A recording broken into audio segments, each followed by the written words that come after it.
my top NBA 2023-2024 storylines are as follows. But before we talk about the storylines, I got to give y'all one, the criteria, and then two, well, the tiers, right? Because it's always levels to this. It's always levels to this. So for starters, we have my top storylines, like the top five, all right? That's the top tier.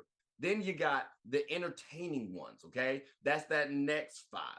And then finally, of course, the honorable mentions. And again, these are the storylines, the top storylines that at least I'll be covering for 2023 and 2024. Will there be some anomalies? Yes. Will there be some ones that I talk about also?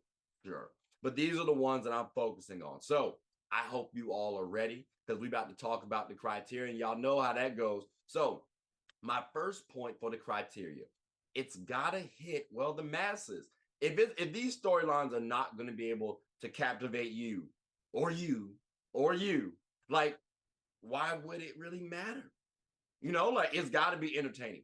And speaking of entertaining as well, it's also got to be entertaining, not just to the casual fans, but the basketball fans. Those basketball fans who, like myself, follow the draft, follow the free agency, follow the contracts, hell, even read documentation like that you don't really care to so much. Like, come on now. So if it's hitting both of those two entities, well, we good. So I gave y'all the listing, the tiers, and then I gave y'all the criteria.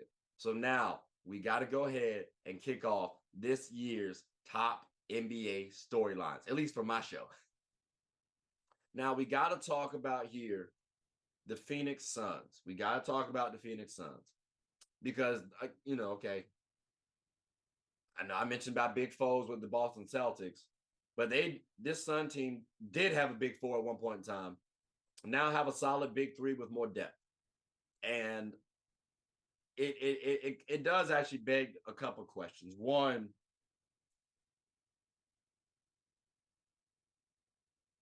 can they dominate? Like, can this big three actually dominate? The NBA is getting better, ladies and gentlemen. There's more talent across the board. You got Kevin Durant, who's getting older. He's injury prone. You got D-Book, who's entering or who's in his prime. He's had a couple of injuries. Bradley Beal, he's getting a little older, like 31, I believe, 32. He's had some injury issues.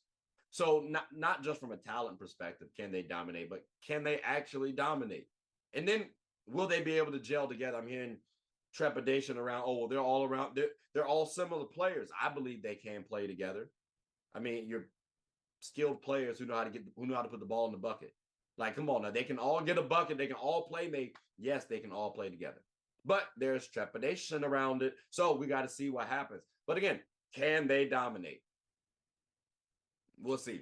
Next, who gonna be that Bruce Brown player for them? Remember the Denver Nuggets, they won the championship, but Bruce Brown was arguably one of the most important players because he was doing a lot of the dirty work. He was at times leading the offense, scoring and assisting, doing a lot of the dirty work on the defensive end, not just hustle plays, but defensively guarding the best perimeter players and the best wing players as well, out rebounding other teams. Like, who's going to be that guy for the Suns? I have no damn idea.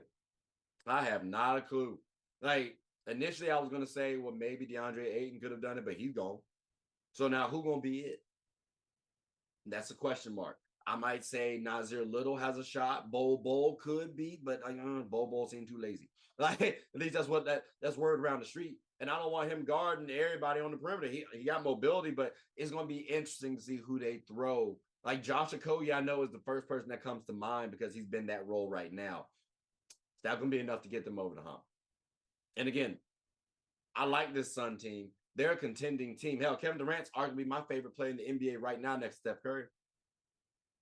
They do have to prove some stuff, though. But this is going to be a storyline to focus on because this, like I said, they're a contending team that more than likely will get to the playoffs. We just got to see what happens come that health time and who's going to step up for them for their roster. That's going to be it could be drama or it could be beauty. We'll see what happens. These are my top storylines, ladies and gentlemen. I'll be focusing on all of these all year long.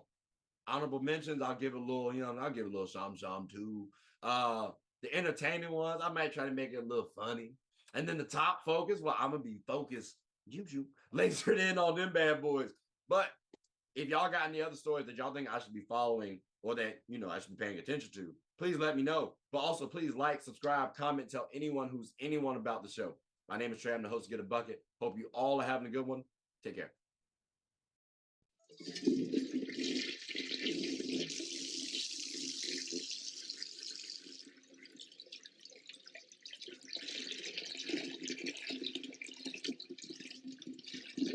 Oh, I did not know you guys were still here.